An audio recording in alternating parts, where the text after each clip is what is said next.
मेरी सास ने पूरे मोहल्ले के सामने मुझे घर की नौकरानी कह दिया। मैंने कुछ नहीं कहा, बस चुपचाप अपना एप्रन उतारा और रसोई से बाहर आ गई। सास को लगा मैं हमेशा की तरह थोड़ी देर बाद फिर काम में लग जाऊंगी, लेकिन शाम तक वही लोग मुझे मालकिन कहकर बुला रहे थे। आखिर ऐसा क्या हुआ था? मेरा नाम सिया है। मेरी उम्र 30 साल है। मेरी शादी को 5 साल हो चुके थे। मेरे पति करण एक प्राइवेट कंपनी में नौकरी करते थे और हमारा 7 साल का बेटा बिहान था। घर में मेरे सास ससुर, करण के छोटे भाई रोहित और उसकी पत्नी नेहा भी रहते थे। हमारा परिवार बाहर से देखने पर बहुत खुशहाल लगता था, लेकिन घर के अंदर मेरी जगह हमेशा एक बहू से ज्यादा एक काम करने वाले की ही रही थी। शादी के बाद से मेरी सुबह सबसे पहले शुरू होती और रात सबसे आखिर में खत्म होती। सुबह 5 बजे उठकर चाय बनाना, नाश्ता तैयार करना, ससुर जी की दवा देना, विहान को स्कूल भेजना, घर की सफाई, दोपहर का खाना, बर्तन कपड़े, शाम की चाय और फिर रात का खाना, सब कुछ मेरी जिम्मेदारी थी। मैं कभी किसी काम से पीछे नहीं हटी थी। मुझे लगता था कि घर में रहकर अगर मैं सबको खुश रखूंगी तो शायद एक दिन सासू माँ भी मुझे बेटी की तरह मानने लगेंगी।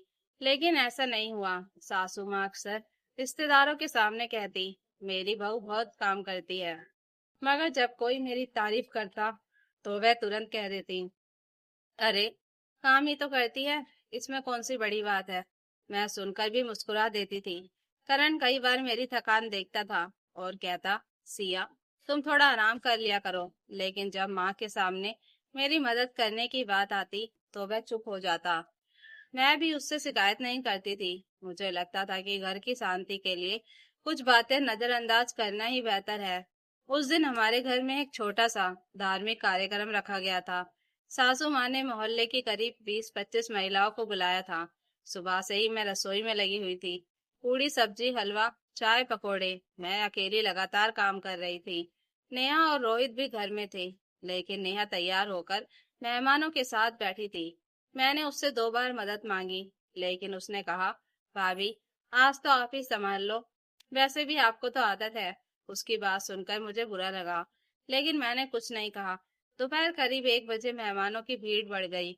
मैं गरम पूड़ियाँ लेकर बाहर आई तो सासू माँ अपनी सहेली से कह रही थी, अरे बहन, मेरी बहू को देख रही हो, सुबह से काम में लगी है, इसे बैठने की आदत ही नहीं है। उनकी सहेली ने हंसते हुए कहा, बहू है तो काम करेगी ही। तभी किसी ने मेरी तरफ देखकर कहा, सिया तुम भी थोड़ी देर बैठ जाओ। मैं कुछ कहती उससे पहले सासू माँ ने हंसकर कहा, अरे इसे क्यों बैठा रही हो, यह हमारी बहू नहीं हमारे घर की नौकरानी है। जब तक काम खत्म नहीं होगा इसे बैठने की फुर्सत कहाँ। आसपास खड़ी सारी महिलाएं एक पल के लिए चुप हो गई। कुछ ने असहज होकर मेरी तरफ देखा। मेरे हाथ में पूड़ियों की प्लेट थी और मेरी आंखें अचानक भर आई। 5 साल से मैं इस घर के लिए सब कुछ करती आई थी, लेकिन आज पहली बार मेरी मेहनत को इतनी आसानी से अपमान में बदल दिया गया था। मैंने करण की तरफ देखा, वह भी वहीं खड़ा था। मुझे उम्मीद थी कि वह माँ को रोकेगा, लेकिन उसने बस नजरें झुका ली। उस पल मेरे अंदर कुछ टूट गया। मैंने बिना कोई जवाब दिए प्लेट नीचे रखी, फिर रसोई में गई, अपना एप्रन उतारा और उसे मोड़कर मेज पर रख दिया। सासू माँ ने पीछे से आवाज लगाई, कहाँ जा रही हो? मेहमानों का खाना कौन देगा? मैं रुकी, उनकी तरफ देखा और बहुत शांत आवाज में कहा, जिसे आपने आज सबके सामने नौकरानी कहा है, उससे आज के बाद नौकरानी वाला काम मत मांगिएगा। इतना कहकर मैं अपने कमरे में चली गई। मुझे लगा घर में हंगामा होगा, लेकिन मैंने कुछ नहीं सुना। मैं कमरे में बैठी रही और पहली बार अपने जीवन के पिछले 5 सालों के बारे में सोचने लगी।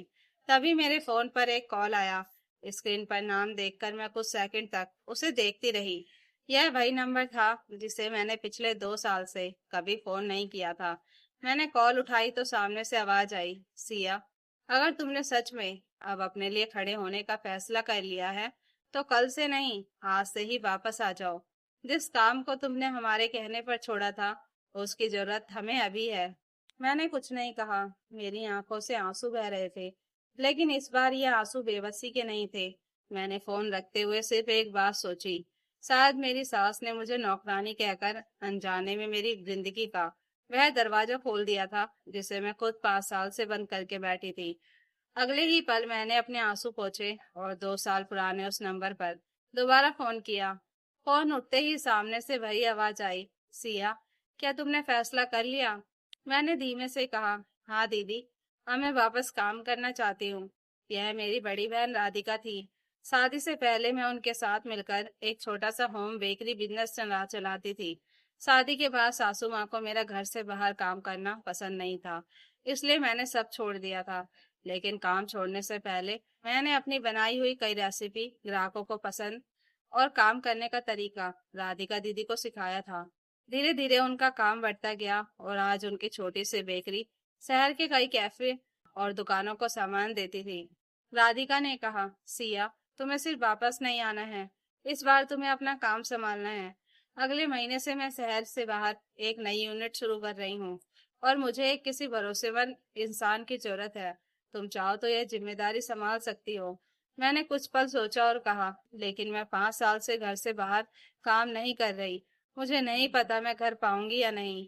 दीदी हंसकर बोली, तुम 5 साल से पूरे घर को अकेले संभाल रही हो। 10 लोगों का खाना, हिसाब, सामान की खरीदारी, समय पर सब कुछ करना। अगर ये सब कर सकती हो तो बिजनेस क्यों नहीं? उनकी बात सुनकर पहली बार मुझे अपने अंदर वही पुरानी सिया दिखाई दी। अगले दिन सुबह मैं जल्दी उठी, लेकिन इस बार किसी के लिए नाश्ता बनाने की जल्दी नहीं थी।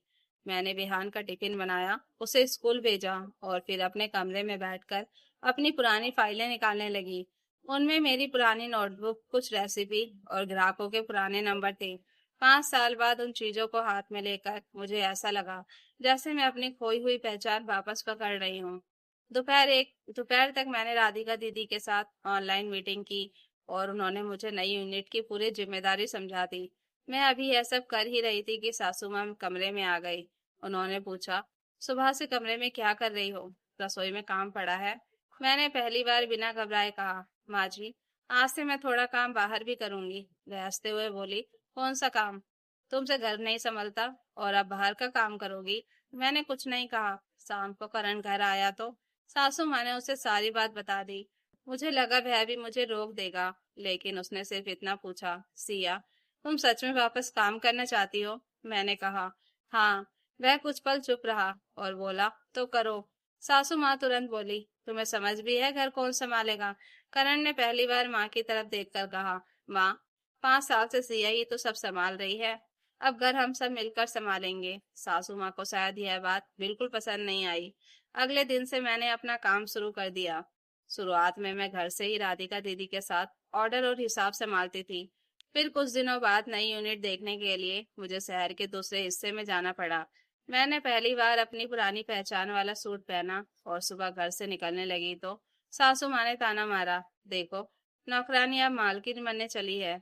मैं उनकी बात सुनकर बस मुस्कुरा दी। मुझे नहीं पता था कि यही सब कुछ दिनों बाद उन्हीं के सामने सच होने वाला है। अगले 2 हफ्तों में मैंने नई यूनिट की व्यवस्था संभाल ली। काम धीरे धीरे बढ़ने लगा। एक बड़े कैफे ने हमारे साथ साल भर का कॉन्ट्रैक्ट करने की इच्छा जताई। राधिका दीदी ने मुझे कहा, सिया, अब तुम्हें सिर्फ काम नहीं संभालना है, इस यूनिट की पूरी जिम्मेदारी तुम्हारी होगी। मैंने पूछा, मतलब? उन्होंने कहा, मतलब तुम इसकी मैनेजर नहीं, पार्टनर हो। मैं कुछ बोल नहीं पाई। शादी के बाद पहली बार मुझे किसी ने मेरे काम की कीमत दी थी, लेकिन असली मोड़ अभी बाकी था। उसी सप्ताह हमारे घर में मोहल्ले की एक बैठक रखी गई। जिस मकान में हम रहते थे, उसकी नीचे वाली दुकान कई सालों से खाली थी। मकान मालिक उसे किसी बड़े खाद व्यवसायी को किराए पर देना चाहता था।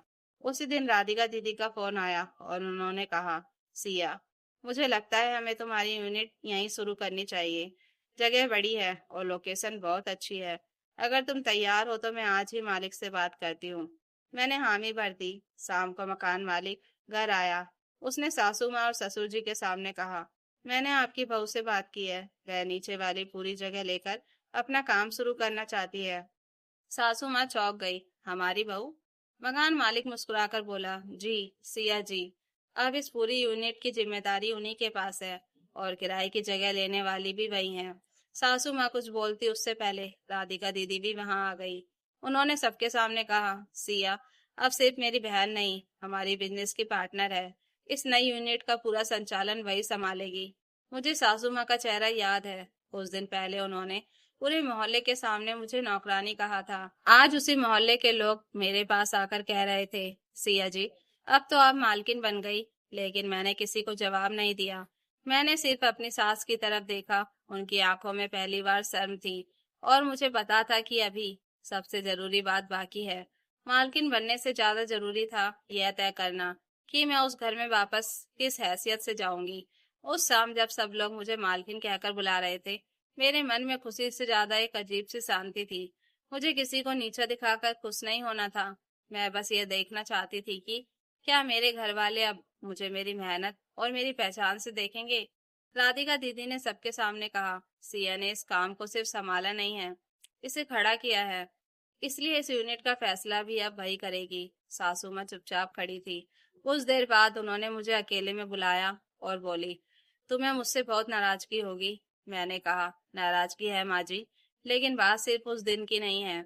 आपने मुझे नौकरानी कहा क्योंकि आपको लगता था कि घर का काम करना मेरी जिम्मेदारी है और मेरी कोई अपनी पहचान नहीं है। उनकी आंखें भर आई। उन्होंने धीमे से कहा, मुझे सच में ऐसा ही लगता था। मुझे लगता था कि बहू जितना काम करेगी घर उतना अच्छा चलेगा। मैंने कभी नहीं सोचा कि उस काम के पीछे भी एक इंसान है जिसे सम्मान चाहिए। मैंने उनकी तरफ देखा और कहा, मैंने भी कभी आपसे काम करने की कीमत नहीं मांगी। मैंने सिर्फ इतना चाहा था कि आप मेरे काम को मजबूरी ना समझे। तभी करण वहां आ गया। उसने माँ से कहा, माँ, उस दिन जब आपने सिया को सबके सामने नौकरानी कहा था, तब मुझे आपको रोकना चाहिए था। मैंने चुप रहकर सबसे बड़ी गलती की। सासू माँ ने बेटे की तरफ देखा और बोली, तुम दोनों ने मुझे मेरी गलती समझा दी। फिर उन्होंने मेरी तरफ देखकर कहा, अगर तुम चाहो तो अपना काम इसी घर के नीचे वाली दुकान से शुरू कर सकती हो। मैं घर संभाल लूंगी। मैंने तुरंत कहा, नहीं माँ जी, घर सिर्फ आपका काम नहीं है, अब सब मिलकर संभालेंगे। उसी दिन मैंने घर में एक नियम बनाया कि रविवार को मैं रसोई में अकेले नहीं रहूंगी। कभी करण खाना बनाएगा, कभी नेहा मदद करेगी और कभी सासू माँ खुद मेरे साथ बैठेंगी। शुरुआत में सबको अजीब लगा, लेकिन धीरे धीरे घर की आदत बदलने लगी। कुछ महीनों में मेरी यूनिट अच्छी चलने लगी। मोहल्ले की कई महिलाएं वहां काम करने लगी और मुझे खुशी थी कि जिस काम को कभी मेरी सास ने घर की नौकरानी का काम कहा था, वही काम अब कई महिलाओं के लिए रोजगार बन गया था। एक दिन वही मोहल्ले की महिला जिसके सामने सासू माँ ने मुझे नौकरानी कहा था, अपनी बेटी को लेकर मेरे पास आई। उसने कहा, सिया बेटा, मेरी बेटी भी काम करना चाहती है, क्या तुम उसे अपने यहाँ रख लोगी? मैंने मुस्कुराकर कहा, क्यों नहीं, अगर वह मेहनत करना चाहती है तो जरूर। पीछे खड़ी सासू माँ यह सब देख रही थी। शाम को घर लौटते समय उन्होंने मेरा हाथ पकड़कर कहा, सिया, आज मुझे समझ आया कि मैंने तुम्हें कभी देखा ही नहीं था। मैं सिर्फ तुम्हारे हाथों को काम करते देखती थी, तुम्हारे सपने नहीं। मेरी आंखें भर आई। मैंने कहा, माँ जी, उस दिन आपने मुझे नौकरानी कहा था, लेकिन सच कहूँ तो उसी दिन मैंने खुद को पहली बार पहचाना था। वह बोली, और आज मैं पूरे मोहल्ले के सामने कहना चाहती हूँ कि तुम सिर्फ इस घर की बहू नहीं हो, तुम अपने पैरों पर खड़ी एक ऐसी औरत हो जिस पर मुझे गर्व है। मैंने उन्हें गले लगा लिया। उस दिन मुझे मालकिन कहे जाने से ज्यादा खुशी इस बात की थी कि आखिरकार मेरे घर में मेरी पहचान सिर्फ मेरे काम से नहीं, मेरे सम्मान से होने लगी थी। कभी कभी जिंदगी में किसी का एक अपमान हमें तोड़ने के बजाय हमारे अंदर छिपी ताकत को जगा देता है। मेरी सास ने मुझे नौकरानी कहकर मेरी कीमत कम समझी थी, लेकिन उसी एक वाक्य ने मुझे अपनी खोई हुई पहचान वापस पाने की हिम्मत दे दी। और आज जब कोई मुझसे पूछता है कि तुम्हें मालकिन बनने की खुशी कब हुई थी, तो मैं मुस्कुराकर कहती हूँ, जिस दिन मैंने एप्रन उतारा था, उसी दिन। क्योंकि उस दिन मैंने सिर्फ एप्रन नहीं उतारा था, मैंने लोगों की बनाई हुई अपनी अपनी पहचान भी उतार दी थी। तो दोस्तों, अगर आपको यह कहानी अच्छी लगी हो तो कमेंट करके जरूर बताइएगा और नई कहानियों के लिए चैनल को सब्सक्राइब जरूर कर लीजिएगा। Thank you for watching.